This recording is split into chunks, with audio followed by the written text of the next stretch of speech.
At habang nasa sentro naman ng debate ang tsansa na sasakupin ng Chinese military ang Taiwan, namumuo din ang takot ng mga residente sa Fuga Island na posibleng isang araw ay i-occupy din ng China ang kanilang munting isla dahil nga sa natatangi nitong strategic location for war games. And Oo nga mga utol, no? Hindi nga imposible pero mabuti na pabantayan na yan agad sa ating Armed Forces of the Philippines kung sakali mang hindi pa lalagyan ng base militar yan. Pero malaking bagay kung lalagyan natin ito ng isang base militar kasi nga napakaganda ng lokasyon mga utol. So basahin muna natin itong para mapatunayan na talagang nakikita na yung potensyal nitong Fuga Island. Okay? Bilang napakagandang frontline para sa battle for supremacy, ito po ay mula sa The Guardian, mga utol. Yan, the tiny Philippine island on the front line of the US-China battle for supremacy. Mga karunungan, kaalaman, teorya, kasaysayan, hiwaga at mga bagong tuklas. Alamin natin, alamin natin. Grabe, napaka-interesting nitong next topic natin mga utol. Mula kay Sir Pau PH, di umano isang maliit na isla sa Luzon ang magiging susi para pataubin ang China. Aba, bakit nga ba ito nasabi? Yan ang ating aalamin mga utol. At anong isla ito sa Luzon? Okay, mula kay Sir Pau PH, pakisubscribe yan. Paki-like na rin yung video at saka syempre check natin yung mga report tungkol dito at aalamin natin kung saan itong isla na ito, ano nga bang meron sa islang ito sa Luzon. Game na! isang napakaliit na isla sa Pilipinas sa dulo ng Luzon. Pero wag niyong iismulin sapagkat itong islang ito ang nagsisilbing frontline sa battle for supremacy sa pagitan ng China at United States. 4 na taon na ang nakakalipas na ang napakaganda at munting islang ito ay muntik nang mapasa kamay ng China. Tama, mga utol. Pasalamat na lang tayo mga kaalyado at hindi ito natuloy. At ngayon nga sa panahong kasalukuyan, masuring tinitingnan at pinag-aaralan ng pamahalaan ang posibleng pagpapagamit ng isla sa mga Amerikano para sa mas epektibong deterrence sa aggressiveness ng China. Oops, teka lang. Bitinin ko muna kayo mga kaalyado. Goal ko na mas lumawak pa ang community natin dito sa YouTube. Kaya naman nakikiusap ako sa inyo na paki-like and subscribe nitong ating YouTube channel. Maraming salamat.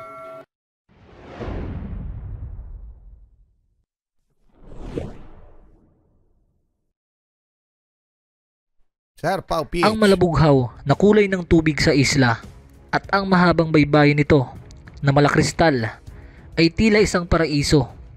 Ngunit hindi ito isang holiday destination na maituturing para sa mga nakatira rito. Ang mga residente dito sa remote community ng isla na umaabot lamang ng halos 2,000 na populasyon ay matatagpuan sa dulo ng Luzon, kung saan pagsasaka at pangingisda ang araw-araw na kabuhayan ng mga tao. Gayunpaman, ang mga bagay-bagay ay tila unti-unting nagbabago sa mga residente ng Fuga Island. Yes po, Fuga Island ang pag-uusapan natin na naitampo ko na din sa isang content ko a few months ago. Kung gusto nyong mapanood ito mga kaalyado, hanapin nyo lamang sa playlist ko. Ang title nito ay Isang Isla sa Luzon, Balak Sakupin ng China. Balik tayo sa ating pinag-uusapan. Ayun nga mga utol, no? Kaya niya na i-title, no? Na-topic na rin natin ito. Itong Fuga Island, no? Gustong tayuan. Okay? Years back, gusto ito para malinaw sa ating lahat. Years back, itong Fuga Island, itong nasabing isla sa Luzon, ay balak tayuan ng China company, isang China company, ng isang smart city. No? Parang mga tipong mga industrial park. Okay, o pwedeng puntahan. Ngunit, ang gusto nung nasabing Chinese investor o Chinese company na ito, ang nais nila ay walang Filipino allowed doon sa China. Doon sa Fuga Island. Maari ba yun mga utol? Pag-aari ng Pilipinas yan. Tapos ipagbabawal tayo. Doon pala nagkakaroon na tayo ng kaisipan o buti na silip ng ating gobyerno na meron silang ibang plano doon sa nasabing lugar na ito. So parang makita nyo yung tungkol dito sa Fuga Island, sa pangyayari na yon, sa pagtatayo ng Smart City, ilalagay ko yung link na description dito sa description box. Okay, tuloy na muna natin mga utol. Mamaya titingnan natin kung nasa bahagi itong Fuga Island, pero malamang ay papakita to ni Sir Pao PH. At syempre, titingnan rin natin yung report ng ibang news outlet tungkol sa nasabing issue sa Fuga Island. Tuloy na muna natin ha. Sa panahong kasalukuyan nga mga kaalyado, ay unti-unting nagbabago ang sitwasyon sa Fuga Island dahil patuloy na dumadami ang mga Marines at Coast Guard ng karatig bansa ang tila nagsusubaybay sa palibot ng Fuga at posibleng isang araw ay magtayo na rin ng istasyon malapit sa isla. Pwede. At sa lalong madaling panahon, posibleng sumali na din sa eksena ang tropang militar ng Amerika. At para mas maintindihan nyo ng lubusan, ang Fuga Island ay 400 kilometers lamang mula sa Taiwan. At nakatirik ang islang ito sa katubigan na kumukonekta naman sa South China Sea patungong Pacific Ocean. At ito ang area kung saan kritikal ang depensa ng Pilipinas. Habang patuloy na mas tumataas ang tensyon sa rehiyon, ay mas lalo ring nagiging in demand ang lokasyon ng Fuga Island. Ang isla ay parte ng Cagayan na isa sa mga probinsya na tinitingnan bilang isang potential site para paglagakan ng US military troops sa ilalim ng kasunduang tinatawag na Enhanced Defense Cooperation Agreement o EDCA. Kung sakali nga na mangyari ito, at yun nga ang hinahangad ko ngayon, mas lalong lalakas ang depensa natin laban sa China. Totoo mga utol, di ba? Ilan ang nilagay na karagdagang EDCA sites dyan sa parte ng Cagayan? Ito pong Fuga Island, mga utol, ay sakop ng Apari. Isang barangay ito sa Apari, pero ito'y nasa tuktok o nasa dulo ng Pilipinas na malapit sa Taiwan. Ayan, para makita natin yung ang tawag dito, yung pinaka pwesto niya. Ayan, mga ewan ko nakikita nyo pa. Ayan yung Fuga Island. Ito na yung Taiwan, mga utol. So maganda rin, no? Magkaroon tayo dito ng base militar. Anyway, ito'y dating muntik na makuha ng China, ha, mga utol. Kakasabi ko lang kanina. At kung gusto nyo mapanood yung kabuuan ng istorya tungkol dito sa Fuga Island, ilalagay ko yung link ng description dito sa description ng ating video para mapanood nyo rin yung issue dito, yung pagtatayo o dapat na magtatayo ang China ng Smart City dito sa Fuga Island na muntik nang matuloy, ha. Okay mga utol? Anyway, etong Fuga Island, kung sisilipin niyo, napakaganda ng pwesto. Kung saan man mangyari yung paglusob o mga tangka ng China, laking bagay na meron dito. Anyway, ito yung South China Sea, mga utol, no? Maliit kasi. Pero may mga stations, base militar na ang US dito sa mga paligid na to. So malaking bagay ang pwesto na to. Very strategic pag usapang military. Okay mga utol? So kasi hindi sila makakatawid kung ano pa man at napakadali mag-deploy ng reinforcement kung merong base militar dito. So yan ay sinisilip na ng gobyerno. Okay mga utol?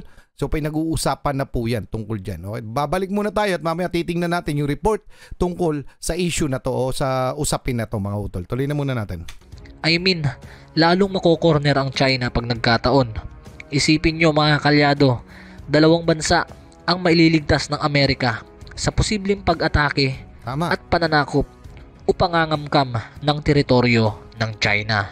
Sa kalagitnaan ng tumataas na tensyon na pagkasunduan ng Marcos administration at ng US military ang pagdagdag ng EDCA sites na maaaring ma-access ng United States mula sa 5 hanggang 9 na EDCA sites. Nagkaroon na ng mahabang discussion ukol sa pagpili ng lokasyon sa dagdag na EDCA sites, bagamat ayon sa ating mga local military analyst that Fuga Island offers the most strategic value.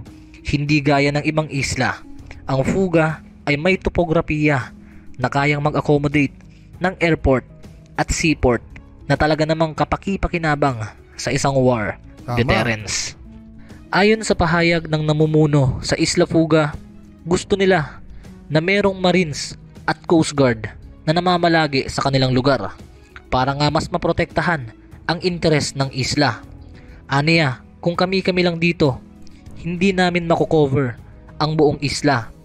Pahayag yan ng village leader ng Fuga Island na si Melchor Visario. Siya ang nangangasiwa sa 6 na komunidad na nakakalat sa isla. Ayon kay Mang Melchor, marami silang ine-entertain na bisita sa Fuga dahil nga palaki ng palaki ang atensyon na nakukuha ng Fuga Island. Dagdag pa niya, wala siyang naririnig na balita na bibisita ang Amerikano sa kanilang lugar. At ayon pa nga mismo sa kanya, welcome na welcome ang Amerika sa Fuga Island.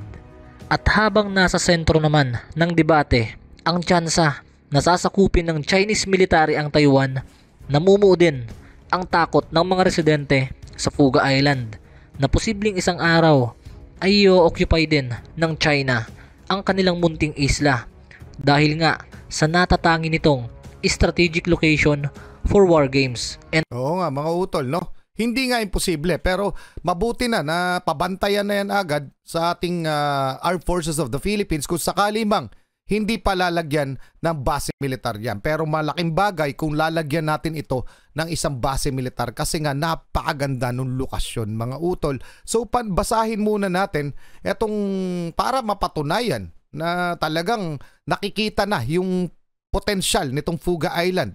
Okay? Bilang napakagandang frontline para sa battle for supremacy, ito po ay mula sa The Guardian mga utol. Yan the tiny Philippine island on the front line of the US-China battle for supremacy.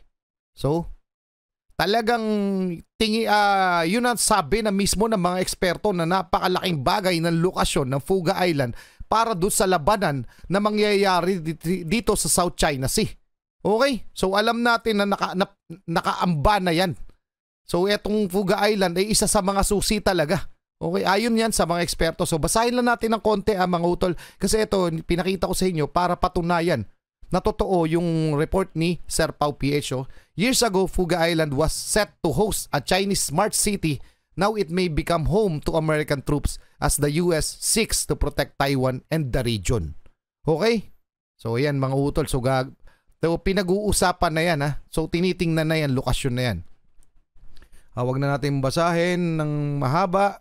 So to understand why requires only a brief look at the map, Fuga lies less than 250 miles from Taiwan and is situated in waters connecting to the South China Sea to sa Pacific Ocean. So napakalawak ng pwesto, no? Talagang makakapagmaniobra at makakapagpadala ng maraming reinforcement dyan sa lugar na yan. So napaka-strategic talaga nung location nitong Fuga Island. Okay? An area that is critical to the defense of the Philippines itself. Okay? Critical sa depensa ng Pilipinas. Napakalinaw niyang mga utol, no? As tension rises in the region, its location means Fuga Island is in demand. The landmass is part of Cagayan, one of the provinces identified as a potential site to host the US military under a deal called the Enhanced Defense Cooperation Agreement, EDCA, which allow joint training, construction of temporary facilities, and storage of equipments and supplies. Okay, sa madilit sabi, base militar. Okay, para lamang mas malinaw, base militar. Pero ayon nga kay President Marcos, tayo pa rin yung may total control ng mga base militar na ipapagamit natin sa ating mga kaalyado. Partikular dito ang United States. So napakalaking bagay niyan para sa depensa natin at sa depensa din ng ating mga kaalyado. Okay? Unlike his predecessor Rodrigo Duterte, President Marcos Jr. has taken a stand against China's aggression in the South China Sea, is strengthening diplomatic and security ties with the US, Australia, and Japan. The Philippines has reported dangerous maneuvers by the China Coast Guard in Spratly Islands in February, accusing Beijing of pointing a military grade laser at China. So yun nangyari yan mga nakaraan. So pinakita ko lamang mga utol na we want the Marines, sabi nga and the Coast Guard here to protect the island. Oo, pwede itong agawin mga utol Ayan yung Fuga Island. Pwede itong agawin anytime ng China. So mabuti na, dapat unahan na natin na maglagay na tayo ng EDCA site. So ngayon ay pinag-uusapan po ang karagdagan na naman. No? So may 4 tayong karagdagan, pinag-uusapan na naman sa gobyerno natin ang karagdagang EDCA sites. At sana ay isa ito. Ano sa palagay nyo mga utol? Ano masasabi nyo dito? Pa-comment na lang ha. Ituloy na muna natin ang featured video natin. Game na. Pinakita ko lang sa inyo yung legitimacy nitong maliit na isla sa Luzon na tinatawag na Fuga Island. So napakalaking bagay yan para sa depensa natin laban sa ating aggressor. Okay? So pa-comment ang inyong opinion. Tuloy na natin ha. And deterrence. Pahayag ni Marlon Erice, 46 anyos na lokal ng Fuga. Parte kami ng Pilipinas. Tama. Saan kami tatakbo? Mamamatay kami rito pag lumaban kami ng kami-kami lang. Mas ligtas kami rito kung may mga security forces na magbabantay sa amin. Tama. At ang isa nga sa tinutukoy niya rito ay ang presensya ng US military forces. China at hindi ang Amerika ang unang nakakita sa potensyal ng Fuga Island. Katunayan nga mga kaalyado, tinalakay ko na sa previous video ko na noong 2019 nga ay nagkaroon ng kasunduan ang isang Chinese company na Fengxi Enterprises Corporation sa private company na may hawak ng titulo ng isla na Fuga Island Holdings Incorporated. Napagtatayuan ng Chinese company na ito ng Smart City ang Fuga Island na may kabuuang budget na $2 billion. Gayunpaman, thankful pa rin tayo mga kaalyado dahil hindi natuloy ang proyektong ito dahil natunugan ang planong ito ng Philippine Navy at hinarang nila ang plano ng Chinese company sapagkat maaari itong makaapekto sa national security ng ating bansa. Tama. Kaya't napagkasunduan na lang ng CEZA o Cagayan Economic Zone Authority at ng Philippine Navy ang isang Memorandum of Agreement na mag-i-establish na lang ng naval base ang Pilipinas sa Fuga Island. At ngayon nga mga kaalyado na 4 na taon na ang nakakalipas at patuloy pa rin ang pang-aabuso ng China sa Pilipinas, ay ito na siguro ang panahon para i-welcome ang presensya ng mga Amerikano sa Fuga Island. Okay. Ano masasabi nyo dyan mga utol? O tama no mga utol. No? Kesa mapunta yan sa China. So nagtangka na sila sa pamamagitan ng disguise mga utol. Smart City kuno. No? Makakatulong sa Pilipinas pero maaangkin nila yung isla. Gano'n naman yung diskarte nila. Anyway, anong masasabi nyo dyan mga utol sa ating featured video ngayon? Napakaganda, di ba? Para sa akin, ura-urada o mabilisan, dapat malagyan na yan ng outpost man lang. Kung hindi pa man lang military base, at least may mga troops na nandyan magbabantay ng Fuga Island. Kasi anytime, pwede yang salakayin o sakupin ng China. Well, anyway, pa-comment ang inyong opinion hinggil dito. Maraming salamat sa iyo, Sir Pao PH. Maraming salamat sa inyo. Muli, ako si Target Achilles in behalf of the Real Southpaw Production. Ako nagpapasalamat sa walang sawa niyo pagsuporta. Kayo mag-iingat, keep safe, God bless. Saludo po ako sa inyo lahat. Maraming salamat po.